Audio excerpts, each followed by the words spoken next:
Subscribe करिए rising Uttar Pradesh को और दबाइए इस बेल आइकन को ताकि आप पाए यूपी की न्यूज अपने मोबाइल पर सबसे पहले। पीएम मोदी ने प्रदेश में अन्न महोत्सव की शुरुआत की। इस मौके पर पीएम मोदी ने प्रदेश के 5 लाभार्थियों से संवाद भी किया। पीएम मोदी ने कहा, दिल्ली से अन्न का एक एक दाना भेजा गया, वह आपकी थाली तक पहुंच रहा है। पहले की सरकारों के समय यूपी में गरीब के अनाज की जो लूट हो जाती थी, उसके लिए अब कोई रास्ता नहीं बचा है। समाजवादी पार्टी के नेता प्रतिपक्ष राम गोविंद चौधरी ने पीएम मोदी द्वारा देश भर में शुरू किए गए अन्न महोत्सव को लेकर तंज कसा है। रायबरेली में उन्होंने कहा कि लोगों को भिखमंगा बनाने के लिए 5-5 किलो अनाज दिया जा रहा है। वह जनेश्वर मिश्रा की जयंती पर साइकिल यात्रा को रवाना करने पहुंचे थे।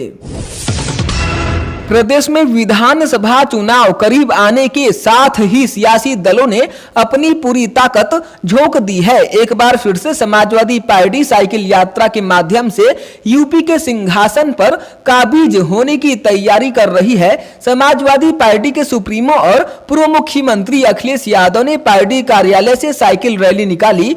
यात्रा निकालने से पहले पार्टी मुख्यालय पर मीडिया से बात करते हुए सपा मुखिया ने महंगाई, बेरोजगारी और खेती किसानी सहित तमाम मुद्दों पर सरकार को घेरा। उन्होंने कहा कि बीजेपी झूठ बोलने में नंबर 1 पार्टी है, वो हर मुद्दे पर झूठ बोल रही है। सपा नेता ने कहा कि अभी तक हम 350 सीटें जीतने का दावा कर रहे थे, आज नाराजगी जनता की इतनी है कि हम 400 सीटें जीत सकते हैं।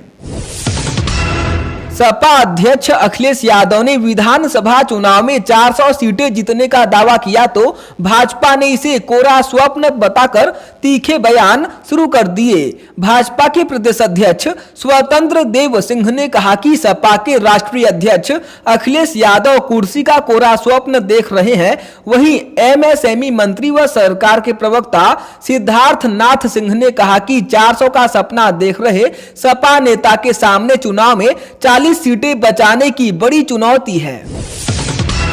अयोध्या में शिला पूजन की पहली वर्षगांठ पर मुख्यमंत्री योगी आदित्यनाथ अपने तय कार्यक्रम से 45 मिनट पहले अयोध्या पहुंच गए।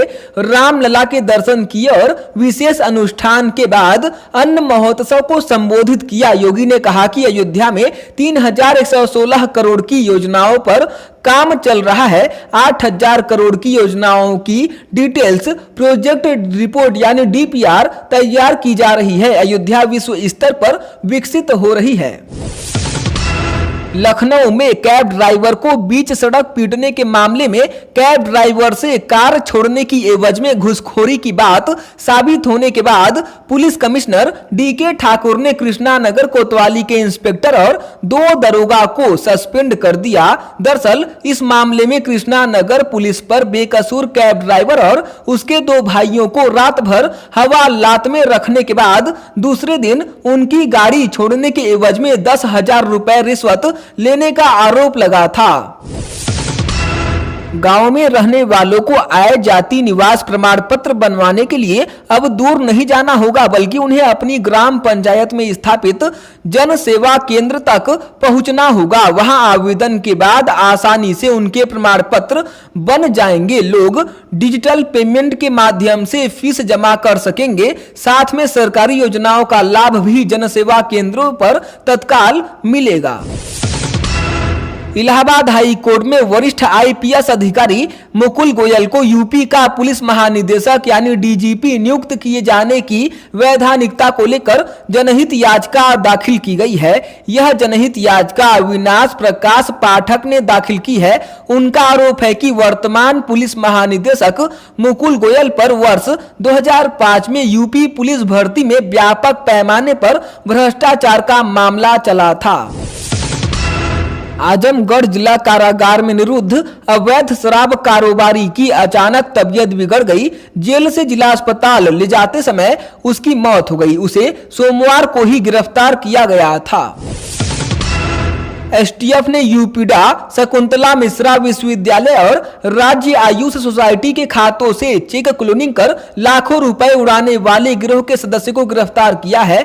एसटीएफ टीम ने यह गिरफ्तारी महाराष्ट्र के नाला सोपारा से की है। गिरोह के मास्टरमाइंड सहित 2 अन्य आरोपितों की तलाश की जा रही है। बसपा सुप्रीमो मायावती ने कहा है कि प्रबुद्ध वर्ग के सम्मान, सुरक्षा व तरक्की को लेकर शुरू हुई विचार गोष्ठी की सफलता से भाजपा की नींद उड़ी हुई है। इससे घबराई भाजपा सरकारी मशीनरी का दुरुपयोग कर अब नई शर्तों से पाबंदी लगा रही है। प्रबुद्ध वर्ग का यह कारवां न तो अब रुकने वाला है और न ही झुकने वाला है, बल्कि हर प्रकार से सरकारी अड़चनों, प्रताड़ना, शोषण व विरोध आदि का डटकर मुकाबला करते हुए इसे ज्यादा विस्तार देते हुए गांव-गांव व घर-घर तक ले जाकर ब्राह्मण समाज जोड़ो अभियान चलाया जाएगा। शत्रु संपत्ति को कब्जाने के मामले में भी सपा सांसद आजम खां को राहत नहीं मिल पाई है। एमपी एमएलए की कोर्ट ने उनकी जमानत याचिका पर सुनवाई करते हुए जमानत देने से इनकार कर दिया है। कोर्ट ने उनकी जमानत याचिका खारिज कर दी है। सीतापुर जेल में करीब 1.5 साल से बंद सपा सांसद के खिलाफ अजीमनगर थाने में जौहर यूनिवर्सिटी के लिए शत्रु संपत्ति कब्जाने के भी मामले दर्ज किए गए थे। आजमगढ़ जिले में एंटी करप्शन गोरखपुर की टीम ने एक लेखपाल को 10,000 रुपए घूस लेते हुए रंगे हाथों पकड़ लिया। गौतम नगर चट्टी से पकड़ने के बाद टीम लेखपाल को लेकर सिधारी थाने पहुंची। वहां मुकदमा दर्ज कराने के बाद जेल भेज दिया गया। इलाहाबाद हाईकोर्ट की लखनऊ खंडपीठ ने एक अहम फैसले में कहा कि सरकार से सुरक्षा पाने के लिए खतरे के आकलन का आधार संबंधित व्यक्ति की व्यक्तिगत दुश्मनी नहीं हो सकती। राज्य सरकार की ओर से सिर्फ उन्हीं लोगों को सुरक्षा प्रदान की जाए जिन्हें समाज या राष्ट्र हित में कार्य करने की वजह से आतंकियों, नक्सलियों या संगठित गिरोहों से खतरा है। कौशाम्बी जिले में जहरीला खाना खाने से एक ही परिवार के 3 लोगों की मौत हो गई। 3 की हालत अभी गंभीर है। 2 बच्चों ने खाना नहीं खाया था, इसलिए वह सुरक्षित बच गए। अभी तक की पड़ताल में सामने आया है कि आटे में ही जहरीला पदार्थ मिला था। हालांकि पुलिस का कहना है कि ये फूड पॉइजनिंग का केस भी हो सकता है। पुलिस ने शव को पोस्टमार्टम के लिए भेज दिया है। फॉरेंसिक टीम ने भी मामले की जांच शुरू कर दी है। दिल्ली की तिहाड़ जेल में बंद बागपत का रहने वाला गैंगस्टर अंकित गुर्जर की संदिग्ध परिस्थितियों में मौत हो गई। सुबह उसका शव बैरक नंबर 3 में मिला। वह इसी बैरक में बंद था। उस पर 1.25 लाख रुपए का इनाम रखा गया था। अंकित के परिवार ने इसे मर्डर बताया है। दिल्ली के दीनदयाल अस्पताल में शव को पोस्टमार्टम के लिए भेज दिया गया है। जेल प्रशासन का कहना है कि पोस्टमार्टम रिपोर्ट आने के बाद ही मौत का सही वजह पता लग सकता है।